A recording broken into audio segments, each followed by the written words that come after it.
Welcome, Blue Devil family and friends, to today's Duke and Dialogue with our very own Chris Kempczinski and Toddi Steelman. My name is Michael Harrison, a proud member of the class of 2001, current member of the Board of Trustees, and president of Duke Alumni. We hope that your reunion week is going well and that you are finding this week's virtual events insightful and informative. Today, we are in for a real treat. Having had the opportunity to hear both of our guests speak previously, I have no doubt that each of you will leave wishing we had more time. Speaking of time, why don't I move on to the introduction of Dean Toddi Steelman. Toddi is the standback dean of the Nicholas School of the Environment. Dean Steelman is a wildfire expert and a Duke alumni, earning her PhD in environmental and resource policy from the Nicholas School in 1996.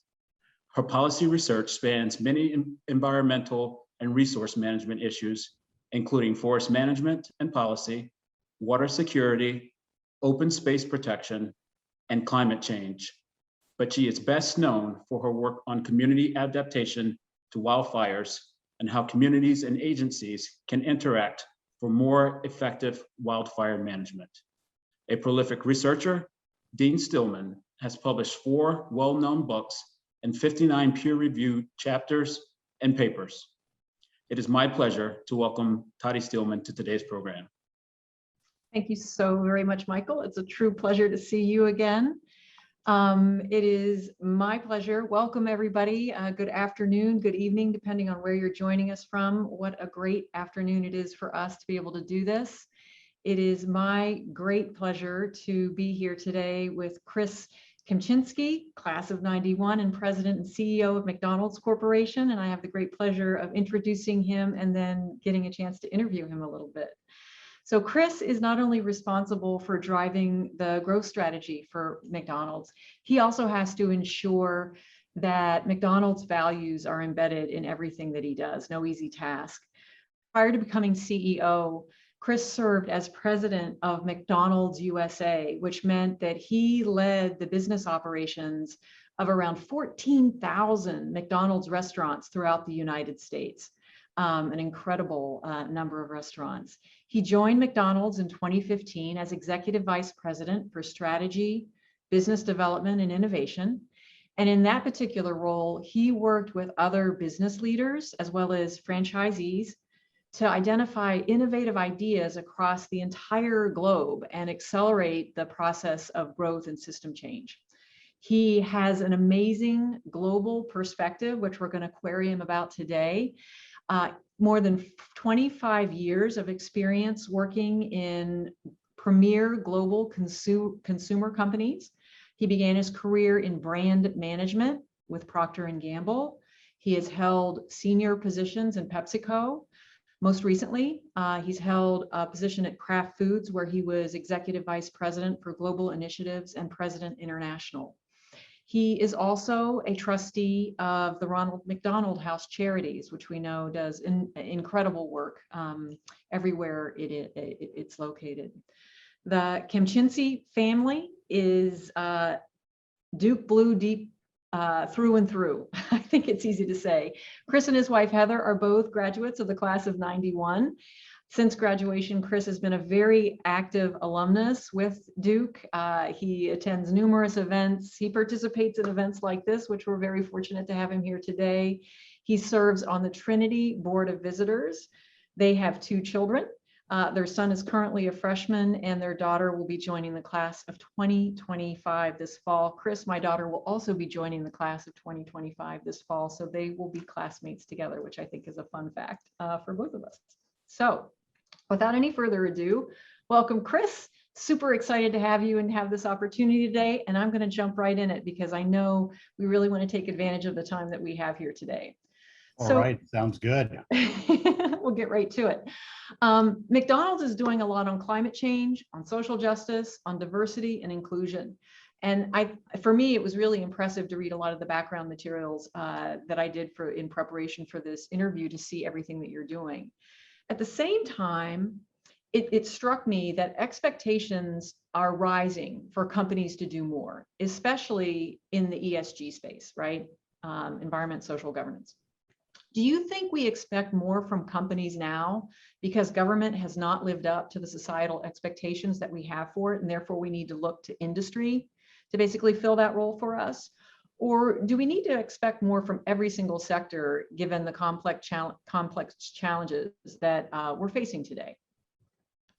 Yeah, thanks for the question. I do think there's an aspect of it, which is that businesses are within society, certainly in US society, one of the few institutions that people still have quite a bit of trust in. Edelman does a survey every year where they just gauge trust in government, trust in religious organizations, trust in kind of go through all of them, corporations being one of them. And business is the only institution as a group that the majority of people still have trust in.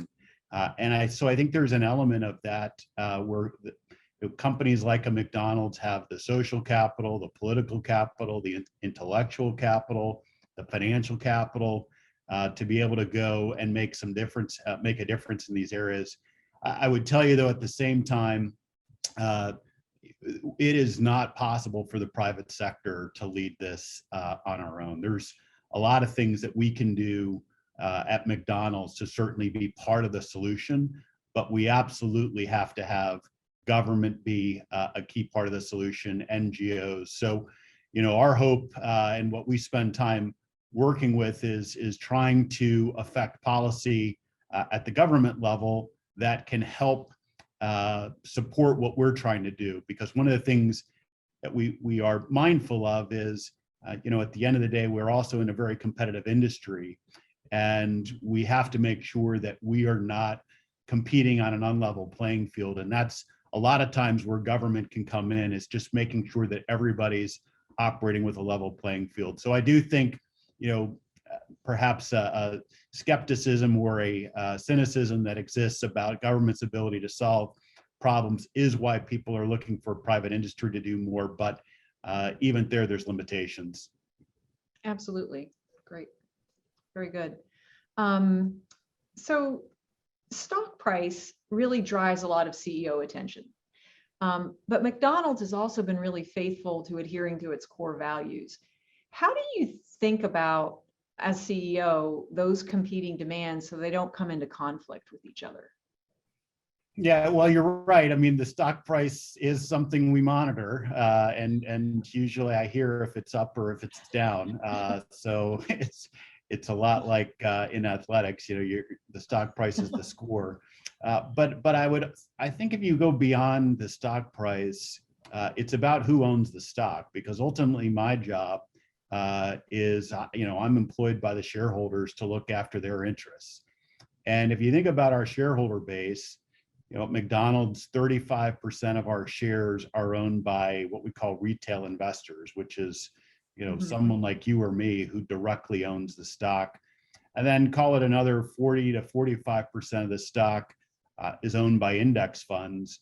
So you're up to 75, 80% of the stock, index funds being largely owned by individuals and 401ks and retirement plans, et cetera. 75, 80% of the stock is owned by customers, is owned by people like you and me. And so I think, as society becomes more and more attuned, more and more concerned about sustainability, environment, DEI initiatives, diversity, equity, inclusion initiatives, then there's not that difference anymore, because now the customer who's concerned about these also happens to be the person who owns your stock. And so if anything, it can be helpful, because it starts to put accountability around things like, so what are you doing to make progress? Give me specific commitments that you're going to make in each of those areas. And I think that's what's happened over probably the last decade or so. You're seeing ESG become an even bigger part of the conversation. Just in the case of McDonald's, about 10% of our stock is owned by what we would describe as pure ESG investors. These are people who have an explicit mission to be focused on ESG. So I think there's actually more of a coalescing or coming together on this topic than a divergence. Well, that's very encouraging. I mean, I think that's good for everyone, right? The more we can sort of have both of those things come into alignment, the better it is for probably everything. So it's interesting to hear that. So when I was doing my background research in prepping for the interview, one of the things I saw is that you've really been identified as having a very deep understanding of consumer behavior. Do you think, and so this is a behavioral sort of nudges kind of question. Do you think there are opportunities for us to use more behavioral nudges to encourage people to make more sustainable choices without facing a backlash for being perceived as being manipulative, given sort of how you see markets and the choices that we have? And how do you think about that? Yeah. Well, so I have had most of my career in marketing and have spent, a lot of time trying to understand, what drives consumer decisions. I think the first is there is quite a gap between, what people say they want to do and then what they actually really do. And, that's probably nowhere more apparent than things that come around sustainability, climate related topics, where, any survey that you do, you're going to be getting 75, 80% of people saying that, yes, climate affects how they think about making decisions. In reality, we know that it's probably less than 20% of consumers that will actually make a purposeful decision about buying a product or not buying a product based on how it fits or doesn't fit with their environmental expectations. So there is an action-inaction gap that absolutely exists in this space.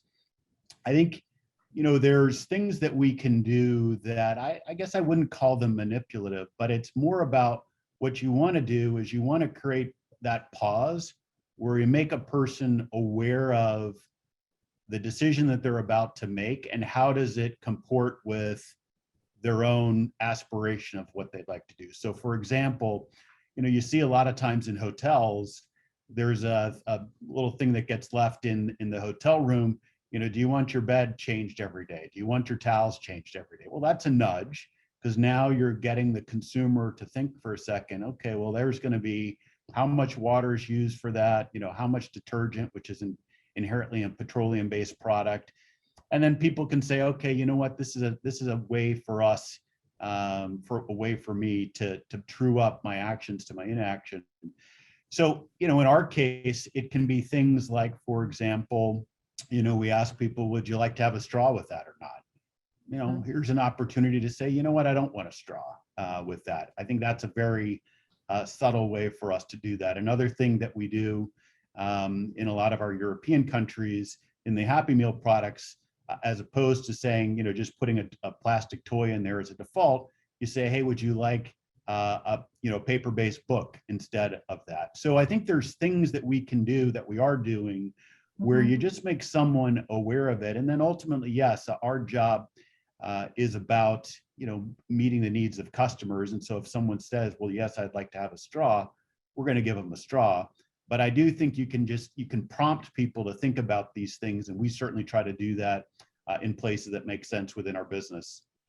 That's great. That's great. Because I think there are lots of ways that we can actually get people to think and be a little bit more intentional about their choices. Because, we just go on autopilot often, right? It's just like, it's what we all do. So is there a way to be a little more intentional, a little bit more thoughtful about what we're actually putting out there in front of us? Terrific. So next question I have for you is, so as VP of Global Strategy, Business Development and Innovation in your previous role, and now CEO, you had the opportunity to see all sorts of innovations pop up across the globe, right? Different ways to improve how you do business, including sustainability solutions. So can you share with us some of the most creative options that you witnessed or are still seeing? Where do they pop up? My general impression is that Europe is ahead of where we are in the United States. And so why do we see these changes in differentiation? So just, because you've got such an incredibly, broad, from the perch where you sit, you've been able to see so much. Yeah, Europe is by far on the leading edge of this, and they, I think for everybody globally, in many of these areas, are setting the standard. So if you just go over to our European businesses, we have 9 countries now, including Germany, France, UK, where 100% of the power that is used in our restaurants now comes from basically, sustainable or in wind farms, hydro, things like that. Renewable, yeah. So yeah, renewable. Thank you. That was the word I was searching for. So, we have 9 countries where all of our restaurants are powered 100% by renewable energy.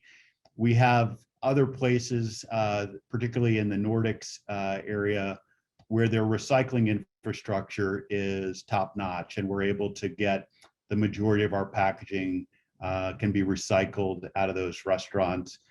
We have other places, Netherlands is an example, where we use the cooking oil that comes out of our kitchens as the fuel in our delivery trucks.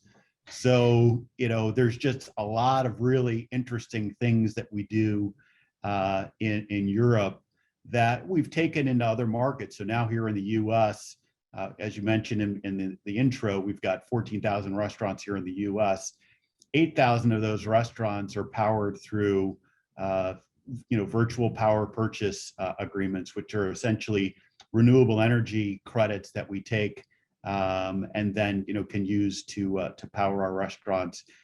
We are, I would say, unfortunately, pretty far behind from an infrastructure standpoint on some of the recycling and reusability that you see in Europe. So that's been more of a challenge for us. And then I would say if you go over to Asia, if you go to India as an example, there's just not the same degree of concern, awareness on climate initiatives there. And so as a result, the infrastructure in those places is even more lacking. So I think one of the things that we're trying to do here is, certainly where there's places for us to be leading, like in Europe, we go all in on that.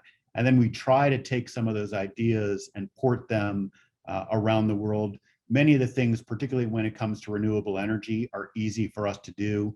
Another thing that we have a global footprint on is how we source all of our food. So we spend a lot of time because, listen, we recognize, beef, livestock is a source of carbon emissions. And so how do we, given the vastness of our footprint, how do we make an impact on that globally?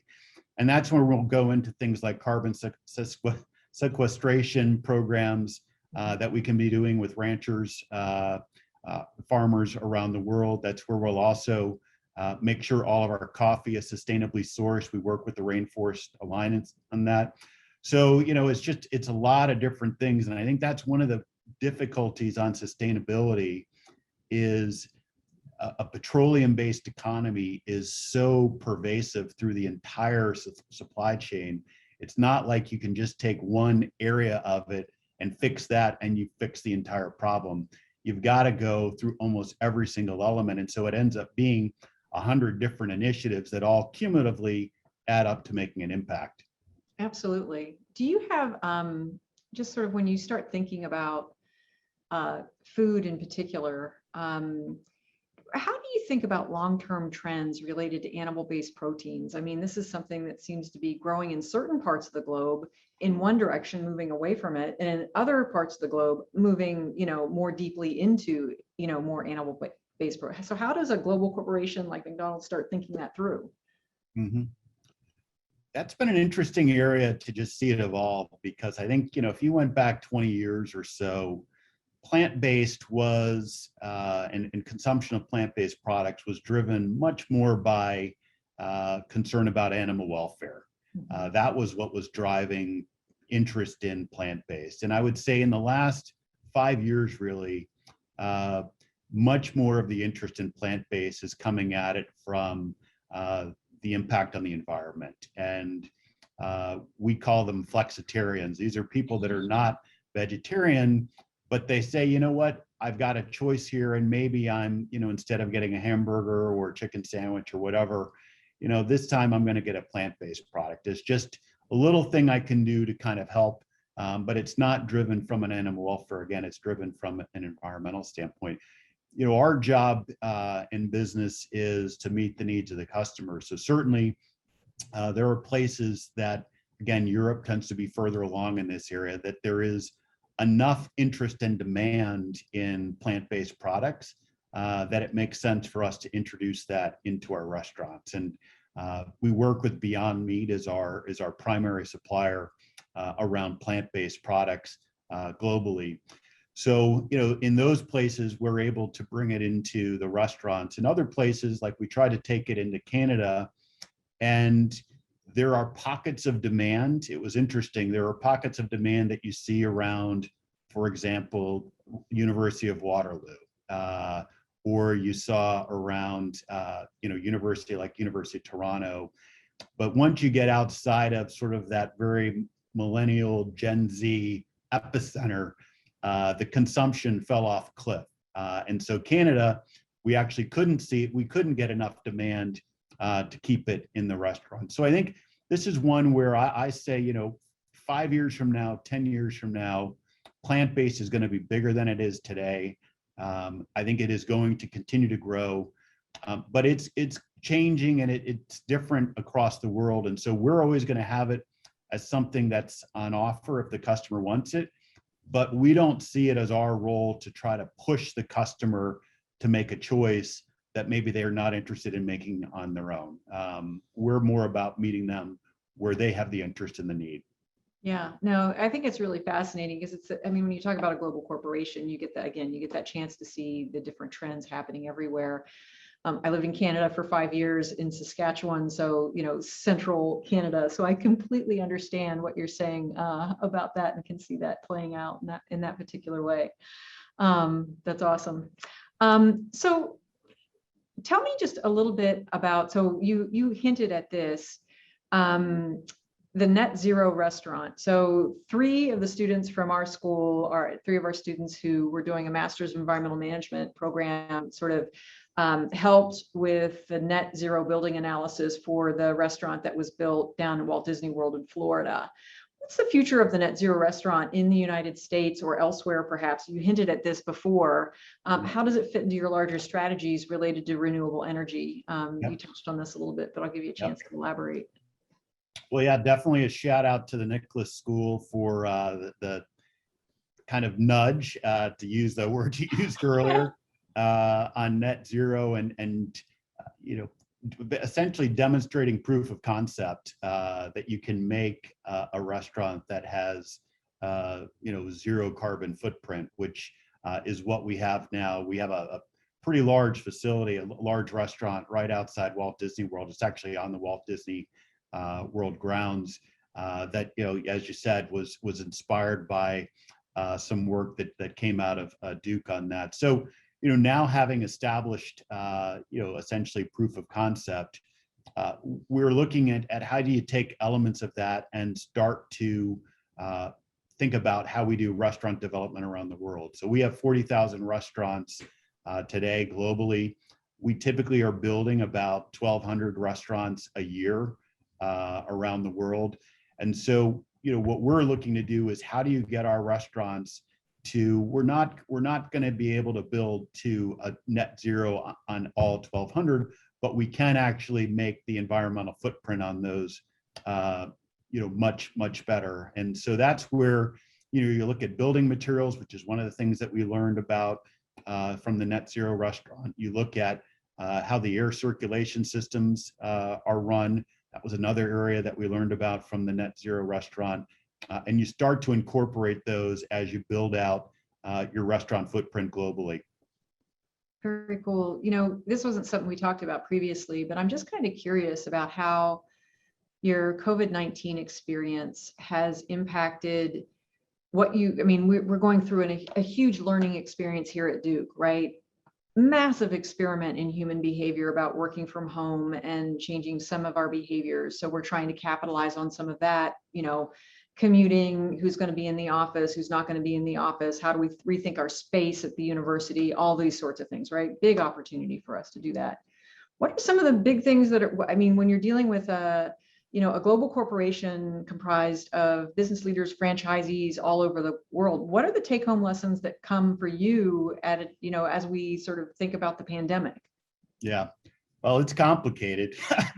So, starting with there were a lot of, as we were going through the pandemic, there were a lot of different regulations, and I mean, it was changing by the day. It felt like, as to just, what could a restaurant stay open? Couldn't it stay open? If it could stay open, was there social distancing that needed to happen? So, we had to essentially pivot 40,000 restaurants to kind of an ever-changing dynamic. And in many cases, what that ended up looking like is we got rid of the dine-in experience. So they became essentially a drive-through, delivery, pickup, takeaway only type of business.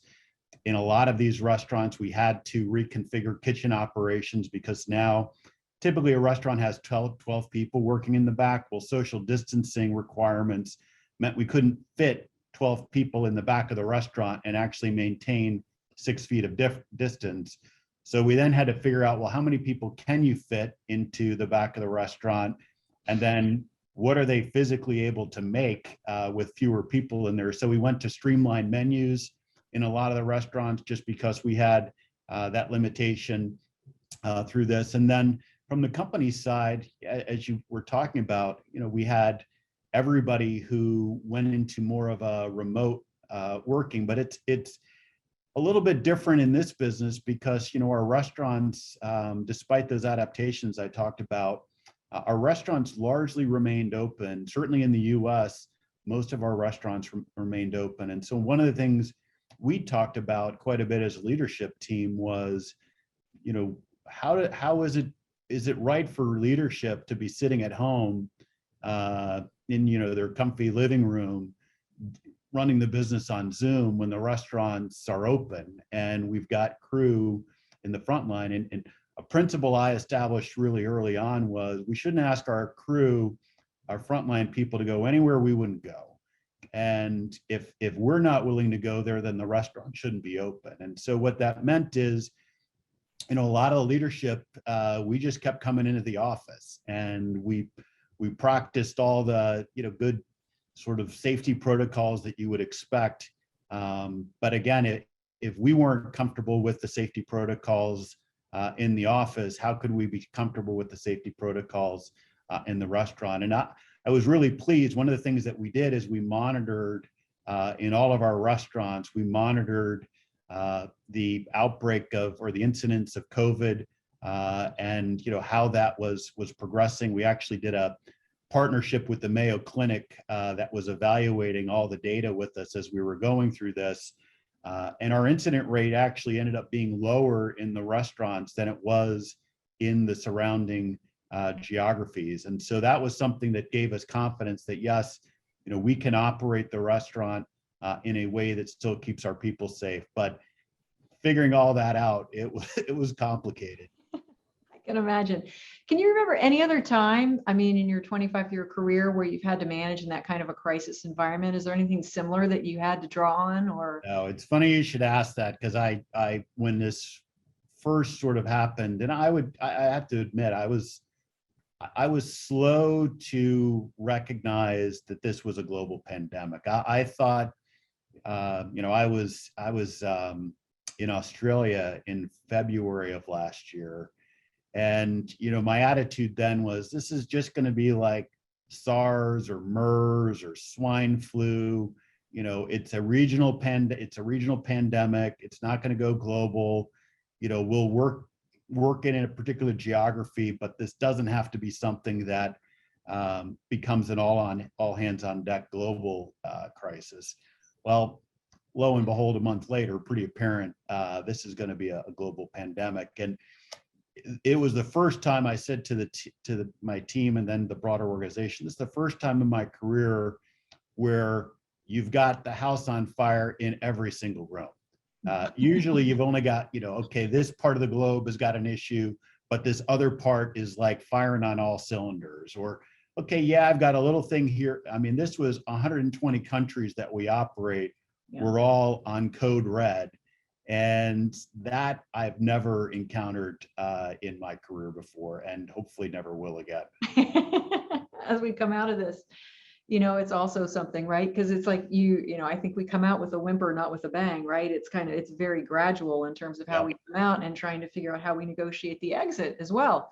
Yep. Because it's going to be cyclical, it's going to be lumpy. We know that we're going to continue to have issues. So, it's been an interesting experience, I think, in leadership from a variety of ways, just in terms of you learn a lot about people, you learn a lot about, wow, we're a lot more adaptable and resilient than we ever gave ourselves credit for. Not that we would want to learn this way again, but it is amazing to see how people react under these conditions and how people do rise to the challenge. I think that's yeah. The thing too, though, that it's been, in the beginning, I'd say the first 3 or 4 months, our team was saying, wow, this, virtual, and hey, this is working great. And oh, I had no idea I could be so productive. And hey, maybe we should think, Chris, about, going to all virtual. Do we even need to come back to the office? And if you jump to now where we are, I think the vast, vast majority of the employees say, you know what, we need to be back together in the office. That while there's, things that you can do in a virtual setting, you are inherently sort of harvesting on built up or accumulated social capital that needs to be replenished. And there's an innovation, there's a creativity, there's a personal connection, a culture that gets created in person that you just cannot replicate from a virtual experience. So I think, while if you had asked me, maybe last summer, there were a lot of people saying, oh, this is great, let's just keep doing this forever. Now, at least with our employee base, the vast majority are saying, hey, when can I get back in the office? Because I miss the human connection. And hopefully we're knock on wood, a couple months away from that. Yeah, I agree. I'm feeling pretty optimistic about things right now too. And so I think it's nice to feel like we're on the other side of the hump, whatever that hump is. So, and it'll continue to be lumpy on our way down, no doubt, but it's nice to be on that other side. I also think that,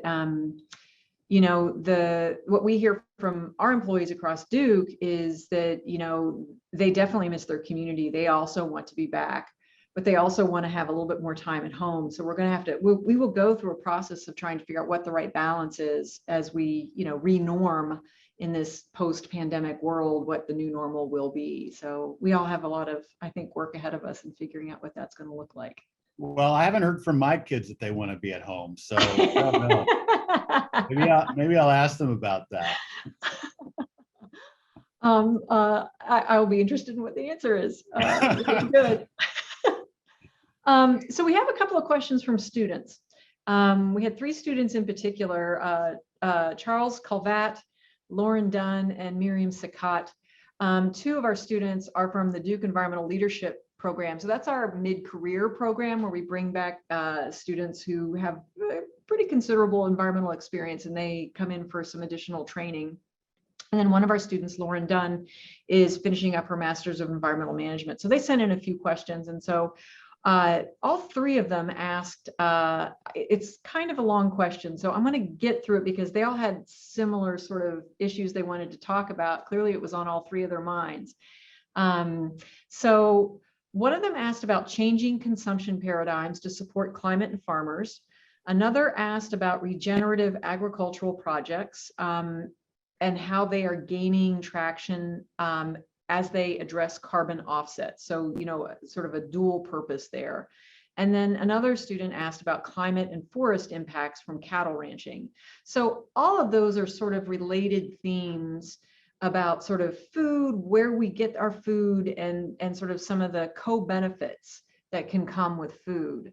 Can you just expand a little bit more on how McDonald's is, thinking about more regenerative agricultural practices that support farmers, consumption shifts, addressing climate change, deforestation, those sorts of things? We touched on this a little bit, but a chance to elaborate. Well, and so I think what you're talking about, and the students from the question, or what the students are getting at there is, there's a lot greater interest these days about people wanting to understand where their food is coming from. This is not just a farm to kitchen, white tablecloth sort of need. This is something that even in the QSR industry, we're seeing customers want to understand how their food is being sourced, and make sure that it's being done as responsibly as possible. So I just went through a few of those things. One of the areas that we look at is we have a commitment that all of our food, that there's no deforestation that happens with any of our food that we're sourcing, particularly on the livestock side, the beef side. What we end up doing is we use satellite imagery where we know where all of our producers are around the globe, and we use satellite imagery to monitor progress and make sure that in fact there is no deforestation. And I'll just to give you a live example, there was a situation that happened in Brazil a couple months ago where we picked up an issue where it did appear that there was some deforestation going in one of our cattle ranches there. We quickly connected with the ranch, and it turned out that yes, there had been burning going on in an adjacent plot that had then come over to ours. But it's that sort of level of attention that we put to deforestation. So that's one area that we spend a lot of time monitoring and holding our suppliers to our no deforestation policy. I mentioned things like coffee, where we are focused on making sure all the coffee is sustainably sourced. All the fillet of fish, one of my favorite products, we make sure that fillet of fish, all of that is sustainably sourced. We use Alaskan pollock for that, and it's all accredited. And then we work with World Wildlife, Environmental Defense Fund. They help us with much of the carbon sequestration work that we do with farmers out there, and helping with regenerative farming, and making sure that we are employing sort of the latest thinking there, so that we can use our footprint as a carbon sink. So a lot of different elements to it that again, none of them on their own are the solution, but all of them cumulatively have an impact. And last one, I guess I would just say, is on packaging. We still have a significant amount of packaging that we generate. We have at McDonald's 65 million people a day come to a McDonald's restaurant. I shouldn't even say that's people. It's 65 million orders are processed today. So if you had a family, that would be one order, but could it be 4 people? So a lot of people come to a restaurant. That's a lot of packaging. And we're spending a lot of time and money with our suppliers trying to figure out more sustainable solutions that also don't have the big cost premium, because this is an area where, unfortunately, a customer, if it's going to be a sustainably sourced cup, but it's going to require 25 cents more for your coffee, for a big segment of the population, they'll make a purchase decision based on that. And so trying to come up with more sustainable solutions there on the packaging, but reduce the green premium, kind of the Bill Gates concept that he talked about in his book. That's something that we're also spending time on. That's great. Because there was a follow-up question by one student who wanted to know a little bit more about packaging and waste and other sorts of things. And, I think that especially in the United States, we've not done a particularly good job on our, creating if we're trying to create a more circular economy, there's really, nationally, in terms of recycling markets and other sorts of things, it's really hard. So do you have thoughts just about, you've got a lot of market share in this, but it's hard if you don't have, you could supply it, but the demand is not there. So how do we need to address that issue? Yeah, and this is one where, back to the thing I started with in the opening, this is where we do need some government help. So I'll just give you one example. We made a decision a few years ago that we were going to get rid of styrofoam globally for all the obvious reasons on styrofoam. So we got out of styrofoam. In particular, in the U.S., that ended up becoming an issue for us, where customers like styrofoam cups. It doesn't sweat. It insulates better.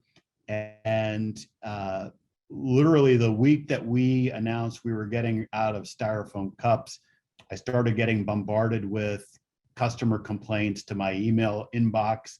And then I had a competitor, happens to be based in the South, happens to be operating 6 days a week, not 7, that started putting up on their reader boards, hey, we have styrofoam cups. Okay, so now we're at a competitive disadvantage from that, and that's where we can take the lead on this, but either the customer has to put enough value in it that they will force others to move, or the government has to force others to move. In this particular case, we made a commitment. We're out of styrofoam globally. We're not going back. But I am constantly reminded by my franchisees, particularly ones in the Carolinas, about what did you do to my business because you took away styrofoam cups. And by the way, the guy across the street has styrofoam cups. So we need help here. So is there something about the South? Are there other trends that you see in the South that are noticeable since we're here in the South that might be helpful for us to be a bit reflective on? I think probably it's no surprise, unfortunately, in the US, climate change and sustainability has been politicized. And it is viewed too often through sort of a blue-red lens, as opposed to what it really is, which is something that is going to have is profoundly impacting all of us and will have an even bigger impact in the future. So I think, there's an opportunity around education, because I think that's an important part of this. And that's where an organization like Duke, an institution like Duke, I think can make a big difference about the education, because you're not a political institution. Yes, there might be some that will say, yeah, but you're academia. But I think Duke has credibility as someone that can talk about this in a science-based way to educate people about the impact on all this. And I think, ultimately the way that we're going to get change is it's going to have just people need to be educated on it. They need to care about it. And then they need to make purchase decisions that actually are affected by what they've learned. And then the whole thing starts to really move. So I think that's, the Southeast is probably the least environmentally motivated when it comes to purchase decisions in the US. And I think, that's a challenge, and we can do our part, but we need others to help us along with that as well.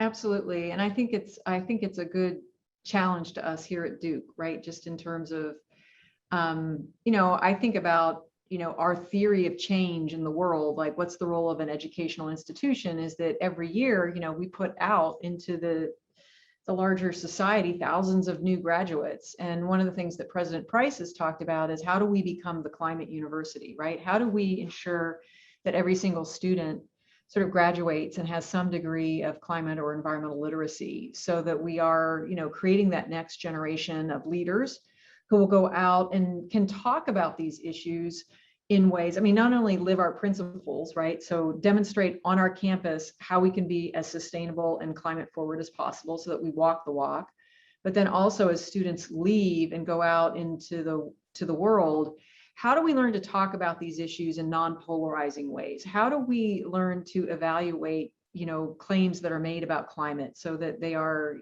we are actually evaluating them on their scientific merit, not on the intensity of the tweet or the social media presence. Yeah. We've got a lot of work to do there. And I think part of that is just, you said this a little bit about your consumer.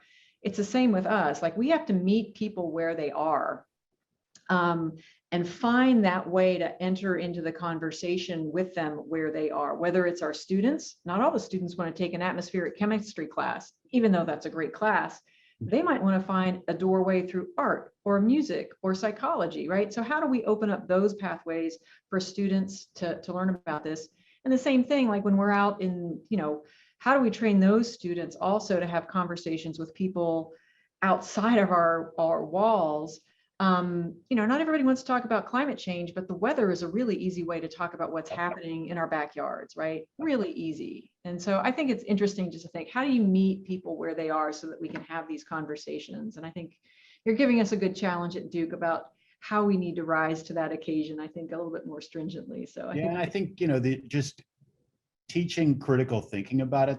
I mean, there's a lot of greenwashing that's going on out there with people making claims about, what is net zero, what's not net zero. There needs to be, I think, better. And I had a call earlier today with Carter Roberts, who's the president over at World Wildlife Foundation. There needs to be a standard about a claim that can be made when someone's talking about net zero. And today there's not that. So I think that's where, having Duke educated students so that they can be much more informed about these things. And I think the other thing I would just say, through the nature of my job, I have, access to a lot of people in the agriculture industry, et cetera. They're really worried about this topic because it goes to how are you going to feed 8 billion people on this planet when, everything below the 43rd parallel starts to have, a much less productive food capacity. And those are real issues that are not that far off.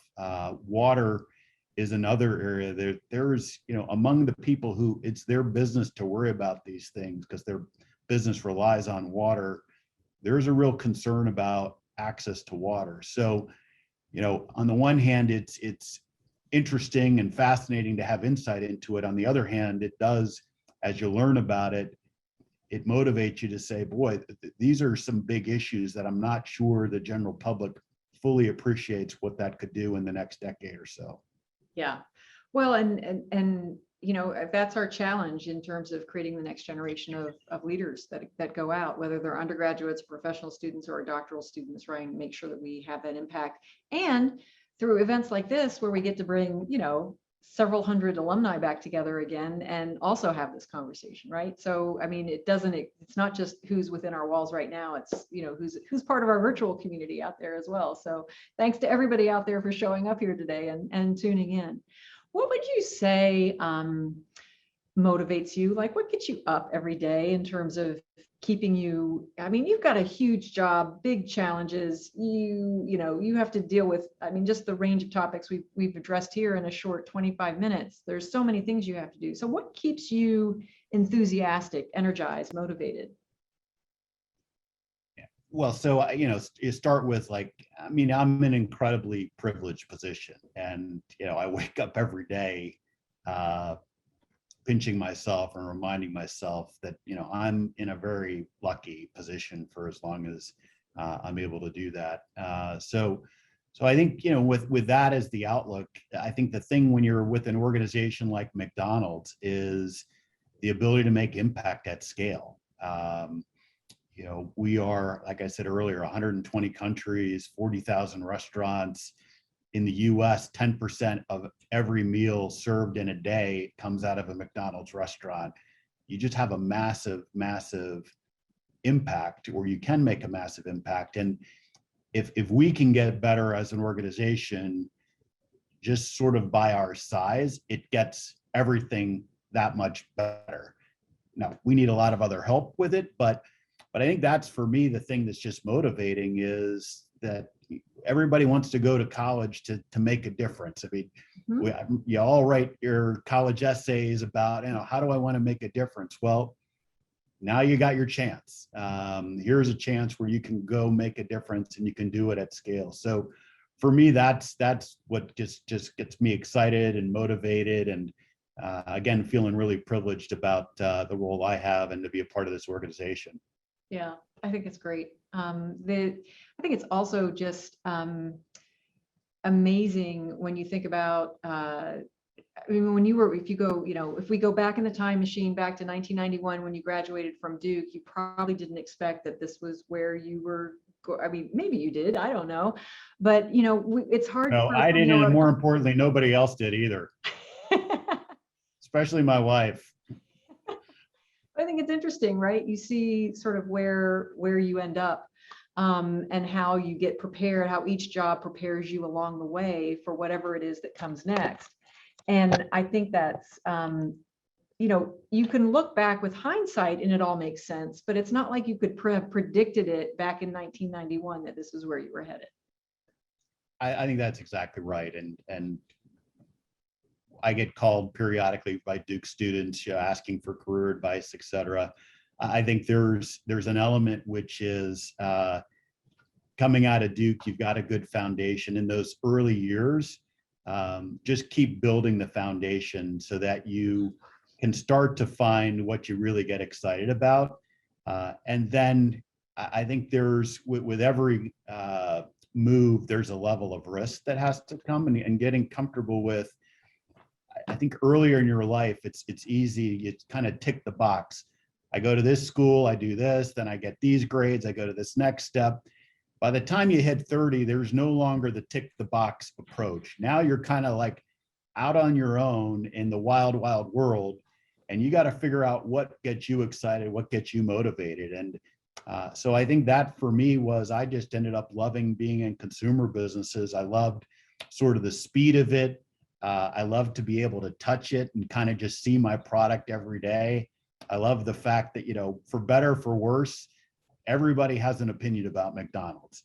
A lot of people love it. Some people don't, but everybody has an opinion about it. And that makes my job fun. So for me, getting into consumer industry, I found my passion.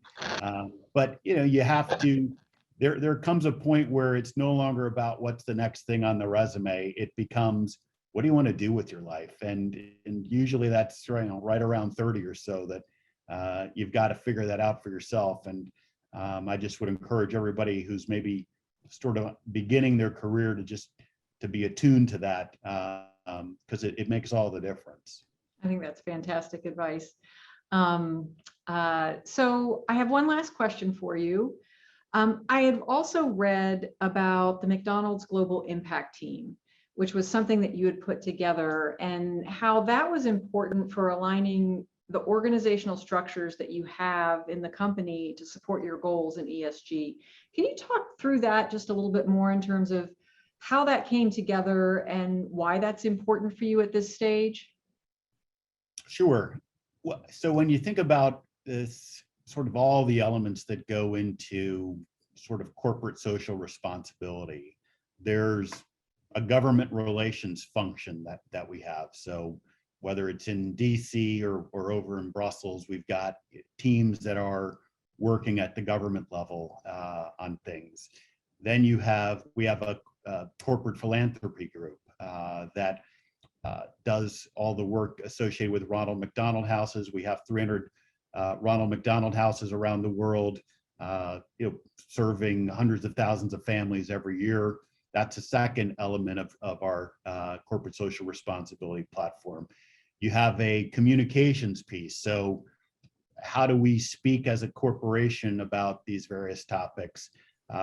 You have a supply chain team that's thinking about, okay, we've now said we're going to go source all of our coffee sustainably.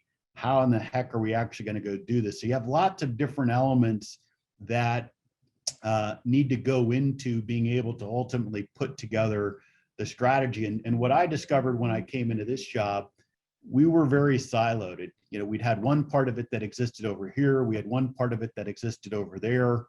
And they reported up through different parts of the organization. And I've been trained over my career and have also become a big believer in single point accountability.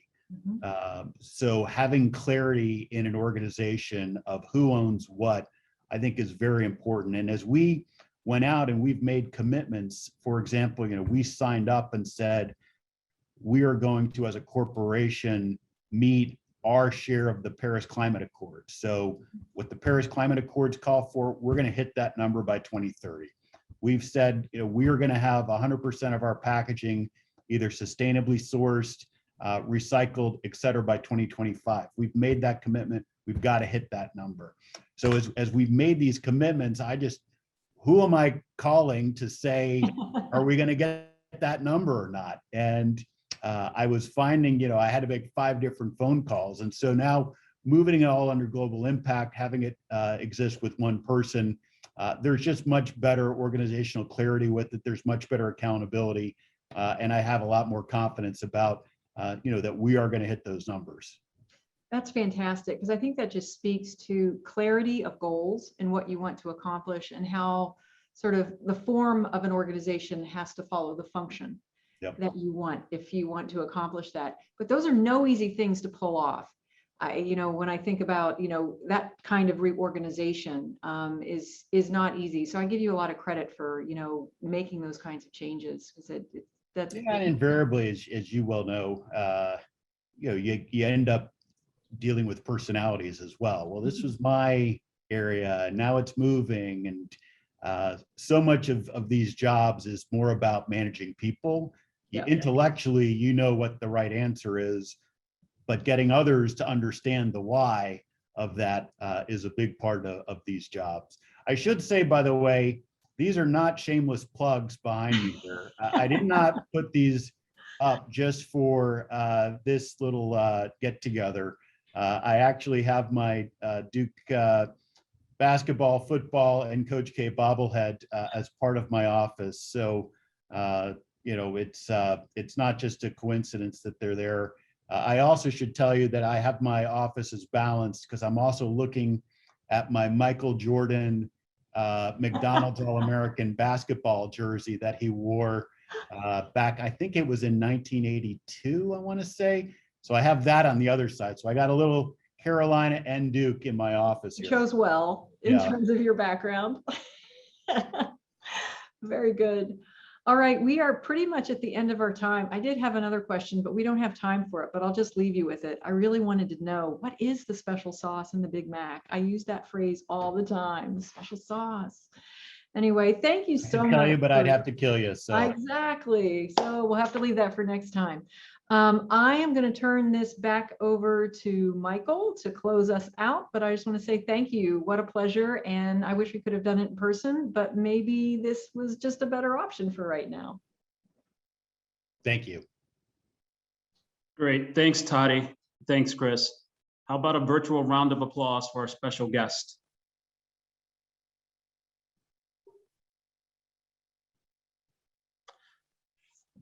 Again, I want to say thank you to Toddi and to Chris for joining us today. I also want to say thank you to our students from the Nicholas schools for your thoughtful questions. How lucky are we to have such special people as part of our alumni community? The ability to have experts on climate change and a leading executive of one of the world's most foremost brands take us through a discussion on the various ways in which the two intersect is what makes Duke special. I'd also be remiss if I didn't say thank you to the staff of the Duke alumni for making today's event possible.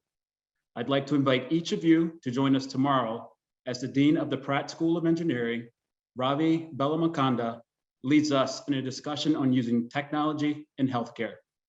Thank you again for your participation today. Have a wonderful rest of the day, and until we meet again, stay forever Duke.